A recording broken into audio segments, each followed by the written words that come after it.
মালতীবালা বালিকা বিদ্যালয়। কবি জয় গোস্বামী। বেণীমাধব বেণীমাধব তোমার বাড়ি যাব। বেণীমাধব তুমি কি আর আমার কথা ভাবো? বেণীমাধব মোহন বাঁশি তমাল তরুমূলে বাজিয়েছিলে, আমি তখন মালতী স্কুলে। ডেস্কে বসে অঙ্ক করি, ছোট্ট ক্লাস ঘর, বাইরে দিদিমণির পাশে দিদিমণির পর। আমি তখন নবম শ্রেণী, আমি তখন শাড়ি।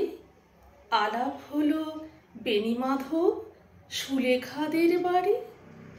বেণীমাধব বেণীমাধব লেখাপড়ায় ভালো, শহর থেকে বেড়াতে এলে আমার রং কালো। তোমায় দেখে এক দৌড়ে পালিয়ে গেছি ঘরে। বেণীমাধব আমার বাবা দোকানে কাজ করে। কুঞ্জে অলি গুঞ্জে তবু ফুটেছে মঞ্জরি, সন্ধেবেলা পড়তে বসে অঙ্কে ভুল করি। আমি তখন নবম শ্রেণী, আমি তখন 16, ব্রিজের ধারে বেণীমাধব লুকিয়ে দেখা হলো। বেণীমাধব বেণীমাধব এতদিনের পরে সত্যি বলো, সেসব কথা এখন মনে পড়ে? সেসব কথা বলেছ তুমি তোমার প্রেমিকাকে? আমি কেবল একটি দিন তোমার পাশে তাকে দেখেছিলাম আলোর নিচে অপূর্ব সে আলো। স্বীকার করি দুজনকেই মানিয়েছিল ভালো।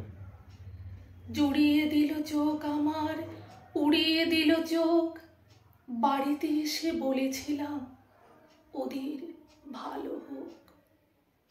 রাতে এখন ঘুমোতে যাই একতলার ঘরে। মেঝের উপর বিছানা পাতা, জ্যোৎস্না এসে পড়ে। আমার পরে জীবন ছিল চোরাপথের বাঁকে মিলিয়ে গেছে, জানি না আজ কার সঙ্গে থাকে। আজ জুটেছে, কাল কি হবে? কালের ঘরে শনি। আমি এখন এই পাড়ার সেলাই দিদিমণি। তবু আগুন বেণীমাধব আগুন জ্বলে কই।